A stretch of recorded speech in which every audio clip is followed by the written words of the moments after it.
The talk is about auxiliary flip. And most of the presented work is done by Ehrhardt and Katrin Beck.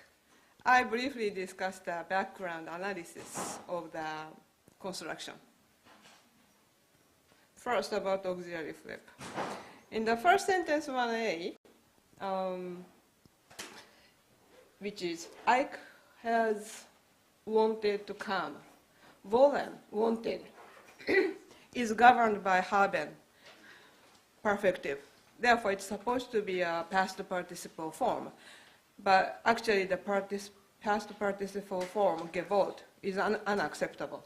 And instead, bare infinitive form, wollen, appears. And the second sentence, 1b, which is a subordinate clause. In German subordinate clauses, finite auxiliary typically appears at the end of the clause.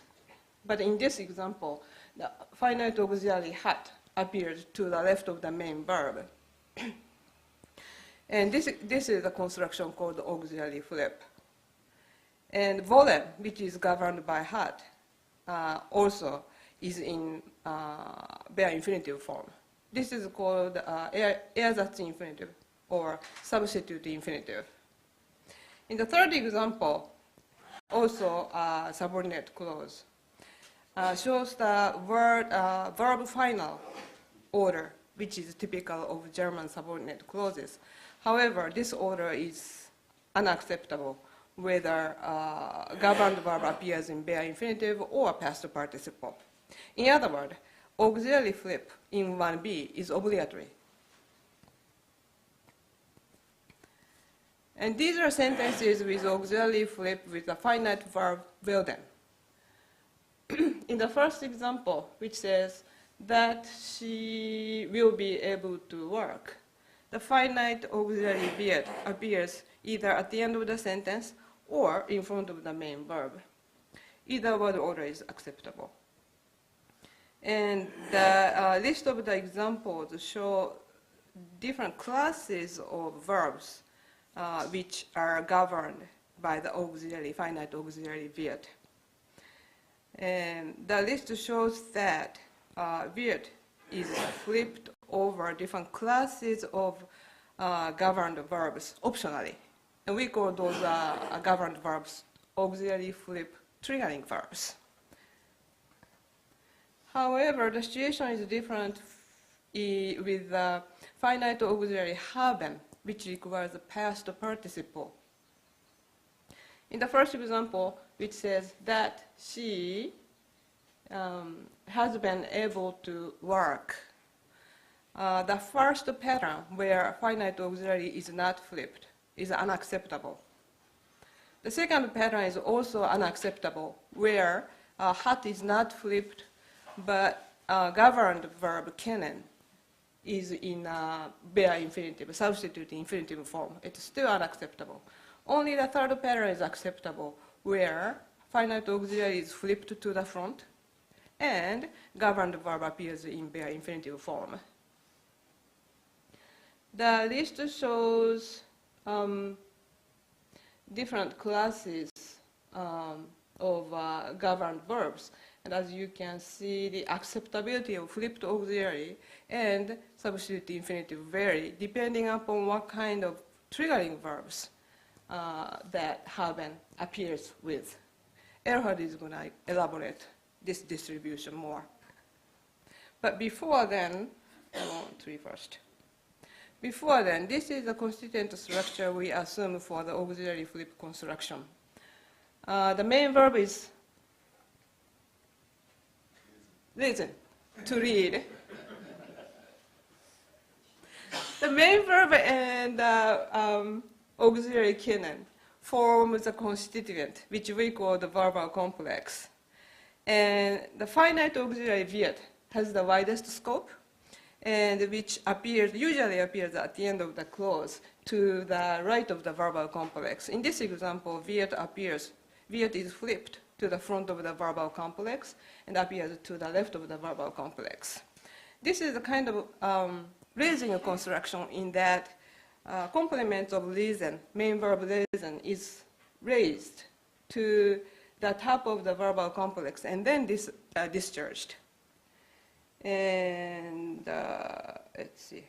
This is the lexical entry for Kennen, which has a compost specification which says it requires main verb and complement of the main verb.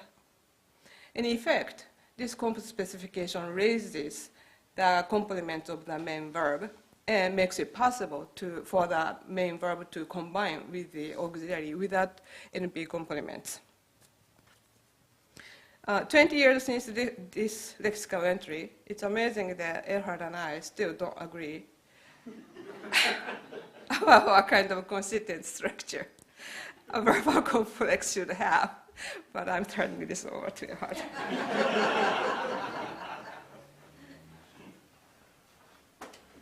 Well, as we all know, if you can't agree, the best thing is to change the subject. And I would like to raise some uncontroversial questions between, I think, all three co-authors that at least I had in the back of my mind already 20 years ago, but somehow it didn't seem the right time to actually find answers to these questions. But I think 20 years later, some things have happened that make it now feasible, at least to raise the questions and maybe give some preliminary answers. There are three things. One is I read Bill Bryson's book, A Walk in the Woods, and that gave rise to this subtitle because I will be talking about treebank data. But that's not so important. What is more important is that a certain company put a G in front of Ugo and then helped out the German government by, which is busy bailing out banks, and basically scanned in a lot of very valuable books, and including Jakob Grimm's Deutsche Grammatik from 1837.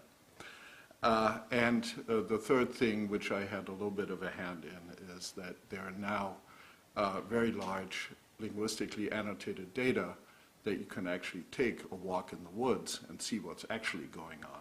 And the reason that I think is an important consideration is that it wasn't just that Tsuneko and I couldn't agree, but the judgments and the generalizations that were put forth about this construction varied widely and were basically all contradictory. But more about that in a minute.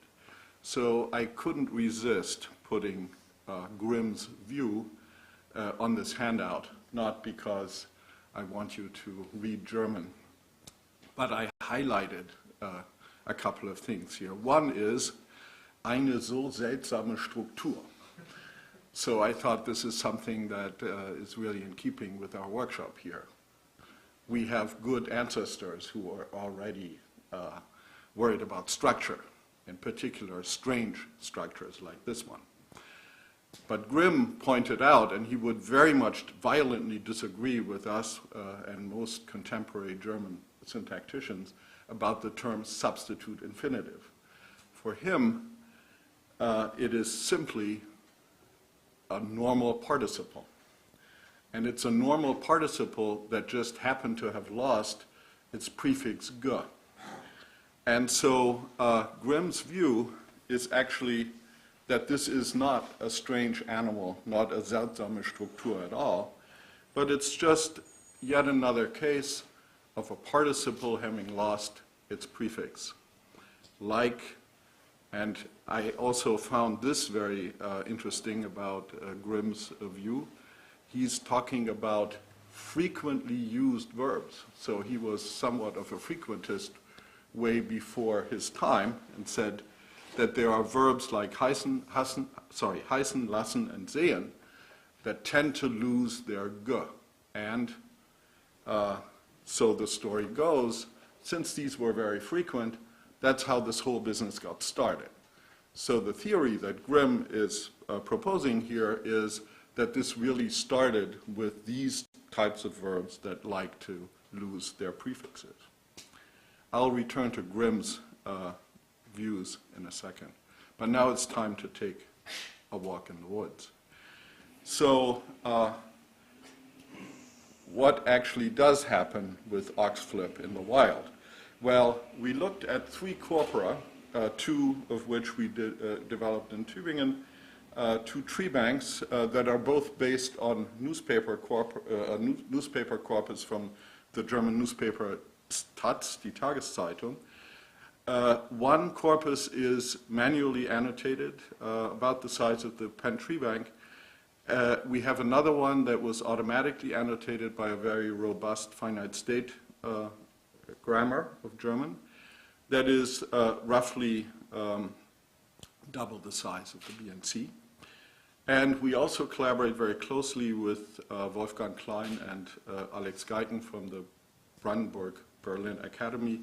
And they have constructed over the last 10 years or so what they call this Deutsche Textarchiv, the German text archive of historical text, ranging from 1610 to 1900. And I was particularly curious, and I thought this would be a really nice thing to kind of get a longer-term perspective on this construction, which Grimm already commented on. And here are some data, and I can only give you the numbers and give some comments on what they might mean. First of all, wisdom has it that, at least by some people, that auxiliary flip for werden is a southern German dialectal feature. But it turns out that the particular issue of the Tageszeitung that we worked off of is from Bremen, which is about as north as Alaska is from here.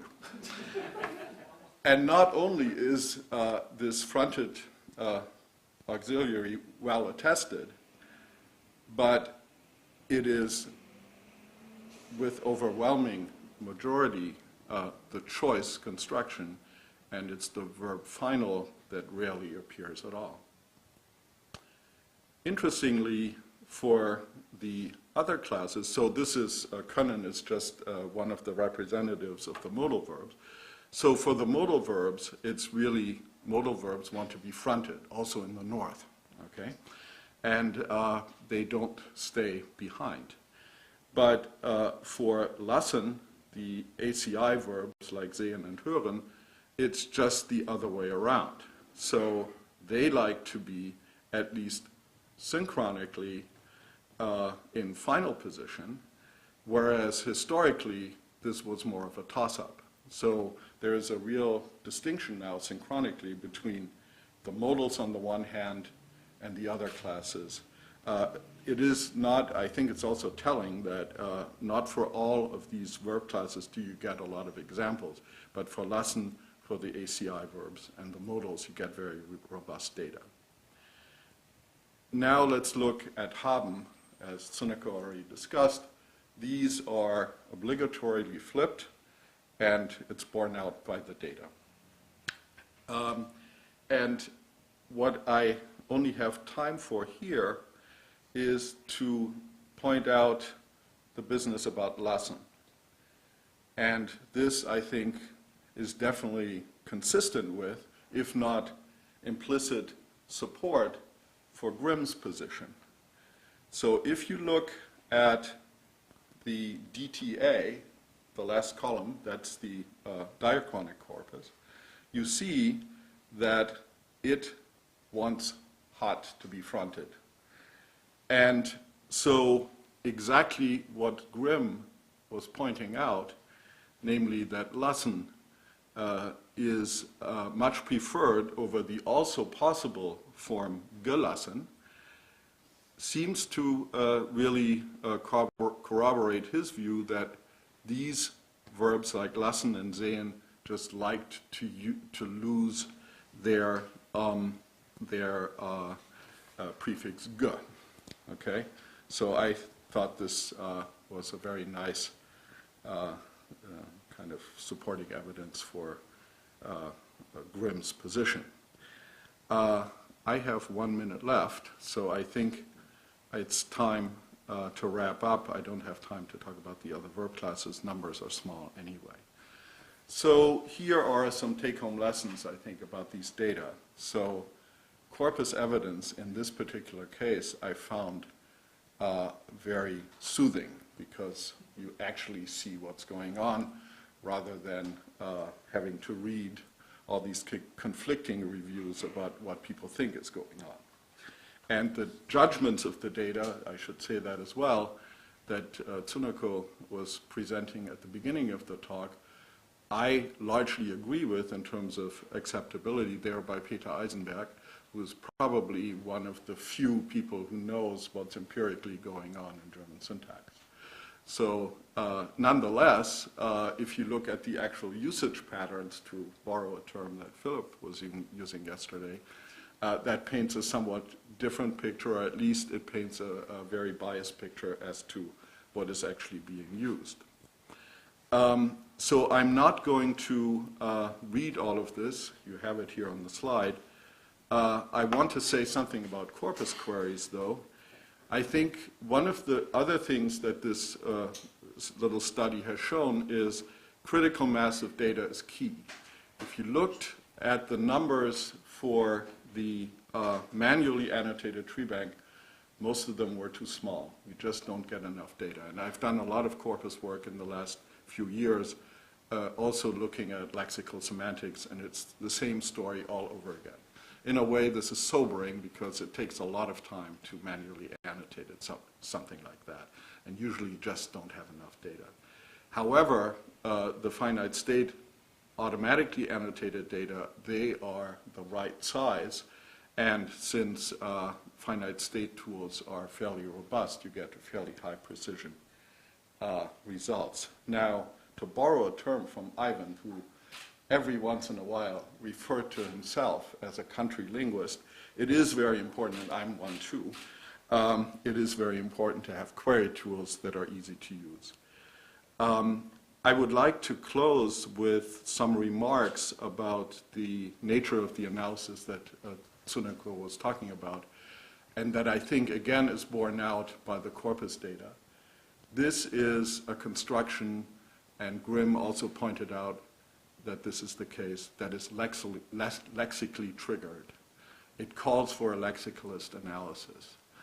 And we happen to be lucky that we started doing this work when two people who are sitting in the same row, Ivan Sarg and Carl Pollard, developed exactly the right toolbox for us so that we could do the kind of raising analysis that this analysis, and there we do agree, calls for, we could actually do with ease. So, to sum it all up, Ivan, we couldn't have done it without you, and I just want to say thank you as well.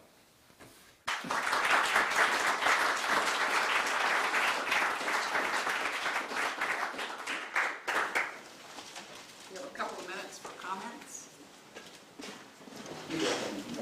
Yeah, problem. So just one question of clarification about Grimm's idea about dropping the gap. I mean, that seems to work for strong verbs, but it doesn't work for weak verbs. Right? Yeah. You don't get loud, you get louder. Yeah. Does he say anything about that? I have to look in my Grimm, which is on my hard disk now, and so I can't answer that right now. But it is, of course, very important to recognize the strong verbs here, because the modals are, of course, all strong verbs, and they are the ones that happen most frequently in this construction. So I think that's why Grimm was focusing on the strong verbs here. Just one question. So this is really interesting. Could you go back to the slide with the hot Lassen and hot Lassen? Yeah, that. So, oh, this one? That one, yeah. Could you just reiterate the point about why do we see different preferences in different corpora? Do you understand in terms of, so clearly there's a strong tendency to like Lassen over Lassen, but do you have any idea like why is hot preferred to be in one position in one corpus versus the other corpus? I'm glad you asked that question, because that's also one of the questions I still have and need to follow up on. And it has been pointed out by the historical linguists that this kind of very canonical verb placement that we have now, V2, verb final, that is something that the dust was settled at the end of the 17th century, basically. And so I think if you really want to tell a full story, and I'm hoping that the German text archive is going to grow, if you really want to tell the full story, you have to tell a story not just about what's happening with the substitute infinitive, but also where the finite verb goes. And so my personal hunch, but this is just a hunch of mine at this point, is that just as Grimm was saying, look, this so-called substitute infinitive isn't really all that bizarre, seltsame Struktur, this fronting of the auxiliary wasn't all that bizarre either, because the verb was still looking for a home in the sentence word. But that's just a hunch. Thank you.